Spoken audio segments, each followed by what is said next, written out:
नमस्कार स्टूडेंट्स, मैं doctor Sudesh Chaudhary physical chemistry YouTube channel में एक बार फिर से आप सभी का स्वागत करती हूँ। हम लोग CSIR नेट, IIT जैम और गेट से रिलेटेड फिजिकल केमिस्ट्री स्टडी कर रहे थे, जिसमें हम जो स्टार्ट करवा रखी थी वो केमिकल काइनेटिक्स से स्टार्ट करवा रखी थी। इस केमिकल काइनेटिक्स में जो लास्ट टॉपिक अपना जो चल रहा था, लास्ट वीडियो जो लेक्चर मैंने अपलोड किया था, उसमें हमने स्टडी किया था temperature effect on the rate of reaction.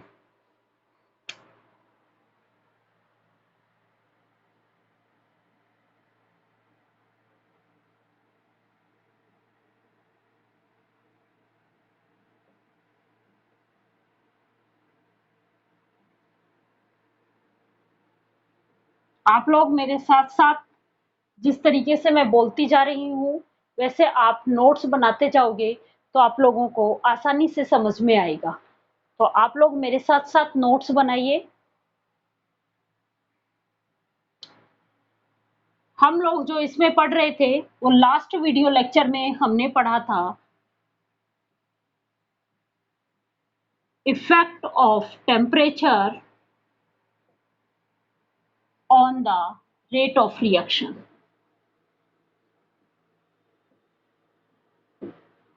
उसमें मैंने आपको डिफरेंट डिफरेंट टाइप की रिएक्शंस बताई थी और ये कहा था कि किस तरीके से टेम्परेचर को चेंज करते हैं तो रेट पे क्या इफेक्ट पड़ता है। सबसे पहले हमने पढ़ा था आर्हेनियस इक्वेशंस और मैंने ये कहा था कि आर्हेनियस इक्वेशंस या आर्हेनियस के अकॉर्डिंग रेट ऑफ रिएक्शन जो है वो टेम्परेचर के ऊपर प्री एक्सपोनेंशियली डिपेंड करता है। मीन्स टेम्परेचर इंक्रीज करने पे जो रेट है वो एक्सपोनेंशियली इंक्रीज होता है और उसके लिए हमने एक इक्वेशन निकाली थी k equal to a e raise to power minus EA upon RT। Rate और टेम्परेचर के बीच में जब हम ग्राफ खींच रहे थे तो एक्सपोनेंशियली क्या हो रहा था, डिक्रीज हो रहा था। एक्सपोनेंशियली रेट और टेम्परेचर के बीच में जब हम आर्हेनियस में तो रेट और टेम्परेचर के बीच में ग्राफ खींचते हैं तो एक्सपोनेंशियली इंक्रीज हो रहा था। उसके बाद मैंने आपको एक एंटी आर्हेनियस इक्वेशंस भी बताई थी, रिएक्शंस भी बताई थी। एंड ये तो आर्हेनियस है। फिर हमने एंटी आर्हेनियस भी पढ़ा था, जिस तरीके से आर्हेनियस में रेट जो है वो टेम्परेचर के एक्सपोनेंशियली इंक्रीज हो रहा है। जैसे जैसे टेम्परेचर इंक्रीज कर रहे हैं रेट भी एक्सपोनेंशियली इंक्रीज हो रहा है। तो एंटी में क्या होगा, रिवर्स। मीन्स वहां पे क्या होगा, एक्सपोनेंशियली डिक्रीज होगा कि जैसे जैसे टेम्परेचर इंक्रीज करते जाएंगे रेट वैसे वैसे एक्सपोनेंशियली डिक्रीज होता हुआ चला जाएगा। ये जो ग्राफ बना था ये एंटी आर्हेनियस का ग्राफ था। उसके बाद मैंने आप लोगों को दो टाइप की और रिएक्शन बताई थी। कौन कौन सी? फोटो रिएक्शन, फोटोकेमिकल रिएक्शन और radio active disintegration. Radio active disintegration में भी टेम्परेचर का इफेक्ट नहीं आता है और फोटोकेमिकल रिएक्शन में भी टेम्परेचर का इफेक्ट नहीं आता है। मीन्स मैं रेट और टेम्परेचर के बीच यदि ग्राफ प्लॉट करूं तो टेम्परेचर को कुछ भी चेंजेस करो, रेट पे कोई भी चेंजेस नहीं आता है। तो क्या होगा, मेरा इस टेम्परेचर के पैरेलल ग्राफ बनेगा। यही आया था। इन दोनों रिएक्शंस में टेम्परेचर का इफेक्ट शो नहीं होता है या इन दोनों रिएक्शंस का रेट जो है वो टेम्परेचर के ऊपर डिपेंड नहीं करता है। चलो आगे। उसके बाद हमने कैटेलाइज्ड रिएक्शन का बताया था। कैटेलाइज्ड रिएक्शन में ये कहा था कि रेट ऑफ रिएक्शन जो है वो एक पर्टिकुलर टेम्परेचर तक तो इंक्रीज होता है, लेकिन उसके बाद यदि हम टेम्परेचर इंक्रीज करते हैं तो रेट ऑफ रिएक्शन डिक्रीज हो जाता है। मीन्स एक टेम्परेचर, एक पर्टिकुलर टेम्परेचर पे जाके रेट ऑफ रिएक्शन क्या होता है, डिक्रीज होने लग जाता है।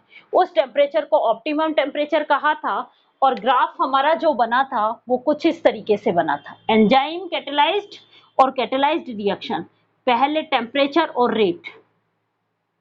रेट को, टेम्परेचर को इंक्रीज कर रहे हैं तो रेट भी इंक्रीज हो रहा है, एक मैक्सिमम टेम्परेचर पे जाके रेट जो है वो डिक्रीज होना शुरू हो जाता है। एक पर्टिकुलर टेम्परेचर पे जाके रेट की वैल्यू मैक्सिमम होती है और उसके बाद ये डिक्रीज होना शुरू हो जाता है। यहाँ तक हमने कल की क्लास में मैंने आप लोगों को पढ़ाया था। उसके बाद हमने जो पढ़ा था वो पढ़ा था आर्रेनियस थ्योरी।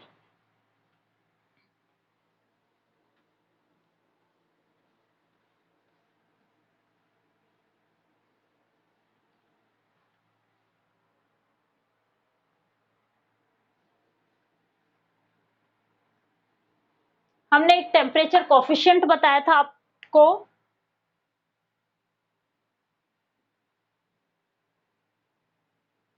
क्या कहा था कि पर 10 डिग्री सेंटीग्रेड टेम्परेचर इंक्रीज करने पे रेट ऑफ रिएक्शन जो है 2 और 3 टाइम्स इंक्रीज हो जाता है, यही बताया था। इन दोनों टेम्परेचर्स के ऊपर रेट कांस्टेंट का रेशियो ही क्या कहलाता है, टेम्परेचर कोफिशिएंट कहलाता है। इन दोनों टेम्परेचर के बीच किसका, T+10 पे अपॉन KT पे, ये जो रेशियो है ये क्या कहलाता है, टेम्परेचर कोफिशिएंट कहलाता है। और इसकी वैल्यू 2 या 3 होती है, इसकी वैल्यू क्या होती है, 2 या 3 होती है। चलो आगे, अब इसी के आधार पे हम कुछ क्वेश्चंस करते हैं। आपको क्या ध्यान रखना है, K T plus del T, means del T का मतलब जितना चेंजेस किया अपॉन के टी, इसकी वैल्यू याद रखनी है एक्स की पावर डेल टी या T plus del T upon T, ये वैल्यू याद। अब देखो x क्या है आपका, टेम्परेचर कोफिशिएंट आपको दिया हुआ रहेगा, x क्या है, टेम्परेचर कोफिशिएंट, ठीक है। चलो अब हम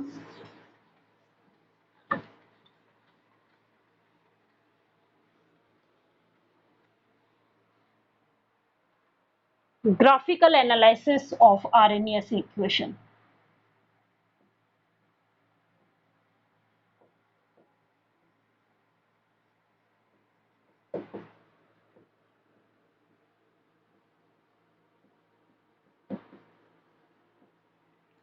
आरएनएस इक्वेशन क्या थी, k equal to a e raise to power minus EA upon RT।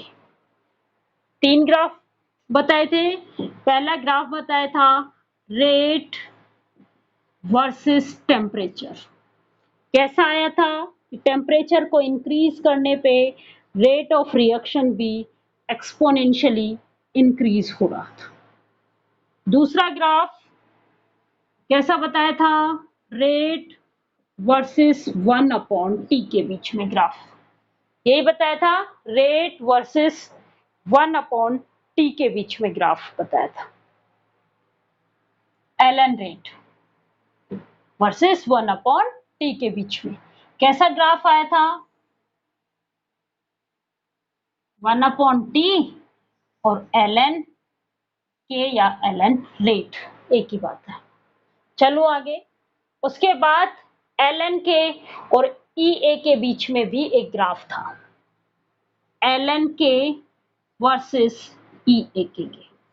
देखो इस इक्वेशंस का मैं क्या ले लूं, लॉग ले लूं, और लॉग वाली इक्वेशन हमारे पास आई थी एलन के equal to ln A minus EA upon RT। किसके बीच में ग्राफ खींच रहे हम, EA और एलन के बीच में। कैसा ग्राफ आएगा, सेम ऐसा ही 1 अपॉन टी जैसा ही आएगा, लेकिन क्या डिफरेंस रहेगा, यहाँ का स्लोप जो आएगा वो आएगा -1 अपॉन RT आएगा, इंटरसेप्ट एलन ए, यहाँ पे भी इंटरसेप्ट एलन ए ही है, यहाँ पे स्लोप जो है वो है -EA अपॉन R, और यहाँ का जब मैं ग्राफ खींचूंगी किसके बीच में, EA और एलन के, ये आपको याद रखना है। यहाँ का इंटरसेप्ट तो क्या आएगा, एलन ए यहां का स्लोप क्या होगा, -1/RT। ये 3 ग्राफ और आपको ध्यान रखने हैं। चलो आगे, अब हम इससे रिलेटेड क्वेश्चंस करते हैं।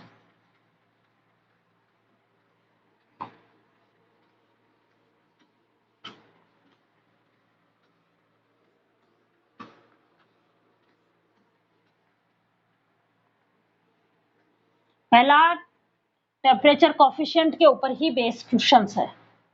पहला क्वेश्चन है कि in first order reaction when we raise 10 degree centigrade temperature rate become 2.5 times. If we rise 60 degree centigrade temperature of reaction, then how many times of rate of reaction increase? Question first है, in first order reaction, first order reaction में we rise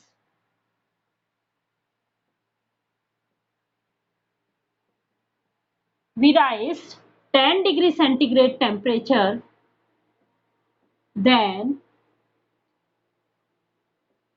the rate becomes 2.5.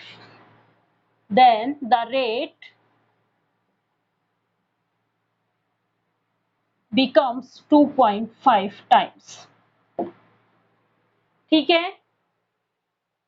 If we rise 60 degree temperature, अब क्या कहा है कि यदि मैं if we rise 60 degree temperature increase कर दिया रिएक्शन का, how many times rate of reaction increase, how many times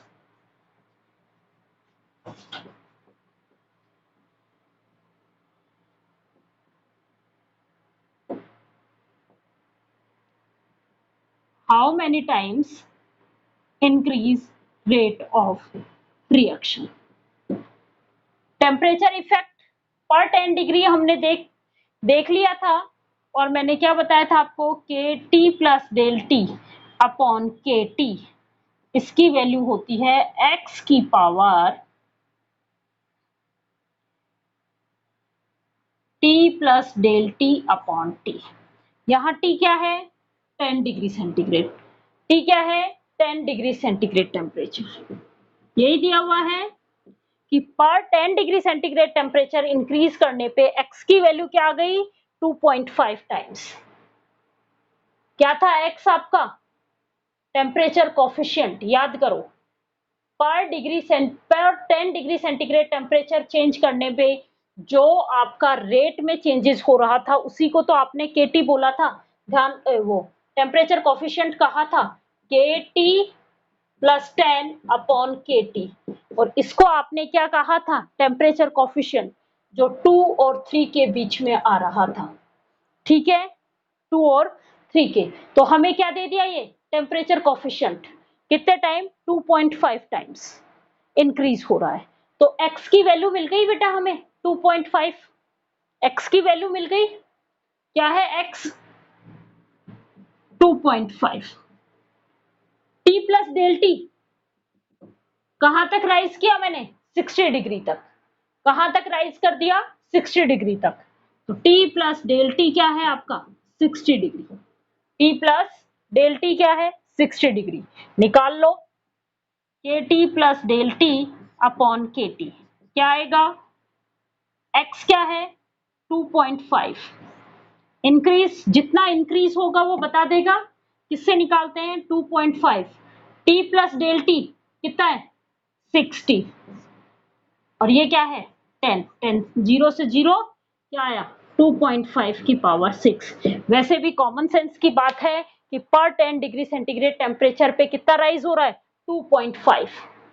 तो हर बार 10 डिग्री सेंटीग्रेड टेम्परेचर पे कितना राइज होगा, 2.5। मीन्स कितने बार 10 डिग्री बढ़ाया मैंने, 6 बार। एक बार 10 डिग्री बढ़ाया, फिर 10 डिग्री बढ़ाया, फिर 10 डिग्री बढ़ाया, ऐसे कितने बार बढ़ाया मैंने, 6 बार। एक बार 10 डिग्री पे कितना इंक्रीमेंट आ रहा है, 2.5। दूसरी बार 2.5, तीसरी बार 2.5।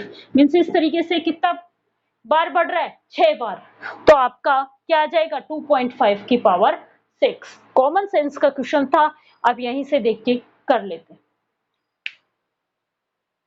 एक और क्वेश्चन है, when we rise 40 degree centigrade of the reaction rate become 5.0125 times, the rate coefficient of the reaction is। अब हमें रेट दिया हुआ है, ये इंक्रीज रेट दे दिया और ये दे दिया, क्या करना है हमें, इस x की वैल्यू फाइंड आउट करनी है। क्या क्या दे दिया बेटा उसमें, उस इक्वेशन में आपको ये कहा कि 40 डिग्री सेंटीग्रेड टेम्परेचर इंक्रीज करने पे रेट जो इंक्रीज हुआ है वो ये हुआ है। ये क्या था हमारा, रेट इंक्रीज ही तो निकाल रहे थे हम, ये रेट इंक्रीज है, ये हमारा टेम्परेचर कोफिशिएंट है और ये टेम्परेचर में चेंजेस है, यही था। तो आप देखो क्वेश्चन, पहले क्वेश्चन लिख रही हूं फिर इसको समझा रही हूं, ध्यान से समझते हुए चलना। ये सारे के सारे क्वेश्चंस जो हैं वो आपके या तो गेट में आए हुए हैं या CSIR नेट के अंदर आए हुए क्वेश्चंस हैं।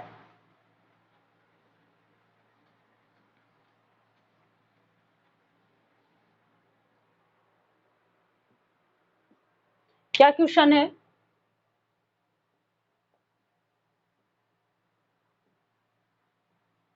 when we rise 40 degree centigrade temperature, then the rate of reaction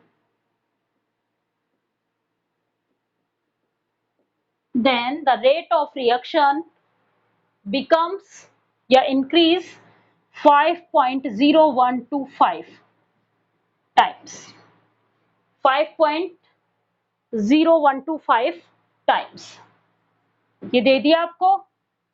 चलो आगे, अब पूछ रखा है आपसे temperature coefficient of the reaction, then the temperature coefficient of the reaction कितना इंक्रीज किया, 40 डिग्री सेंटीग्रेड टेम्परेचर इंक्रीज किया, कितना किया, 40 डिग्री सेंटीग्रेड टेम्परेचर इंक्रीज किया, तब आपका कितना टाइम बढ़ा, इतना टाइम बढ़ गया।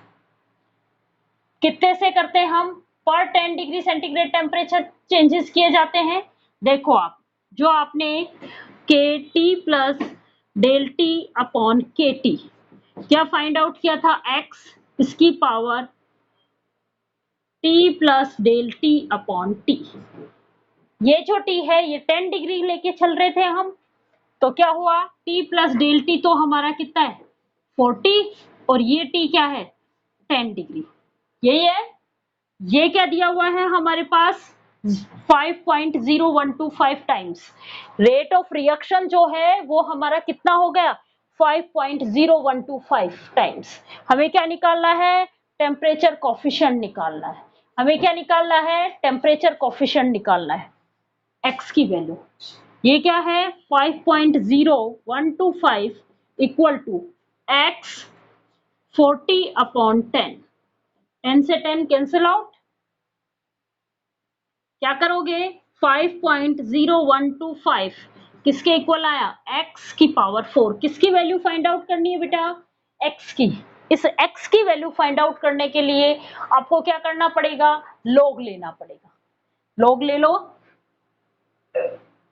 5.0125 किसके इक्वल होगा 4 ln x, लॉग की फॉर्म में चेंज करूंगी, दोनों तरफ 2.303 आएगा, कोई और दोनों कैंसिल आउट हो जाएंगे, तो मैं इसको लॉग बेस 10 की फॉर्म में डायरेक्ट लिख रही हूँ, 125 इक्वल टू 4 लॉग x। इस 4 को इसके नीचे ले आओ और ये लॉग 5.0124 की वैल्यू जो होती है वो होती है 0.6995, तो ये वैल्यू तो हमारे पास आ गई 0.6995 अपॉन 4, किसके इक्वल आया, log x के इक्वल। इस x की वैल्यू फाइंड आउट करने के लिए क्या लोगे आप, एंटी लॉग लोगे, ये जो वैल्यू है इसकी कैलकुलेशन आप कर लेना, इसकी वैल्यू मैं डायरेक्ट बता रही हूँ 0.175 आएगा log x। इस x की वैल्यू फाइंड आउट करने के लिए आपको एंटी लॉग लेना पड़ेगा, और एंटी लॉग मैंने आपको सिखा रखा है। आप उस वीडियो में जाके, अगर आपने वो वीडियो नहीं देखी है तो आप फिर से देखिए। लॉग और एंटी लॉग को मैंने आपको बोला था कि आप लॉग और एंटी लॉग जो है वो आपके केमिकल काइनेटिक्स में बहुत ज्यादा काम आएंगे।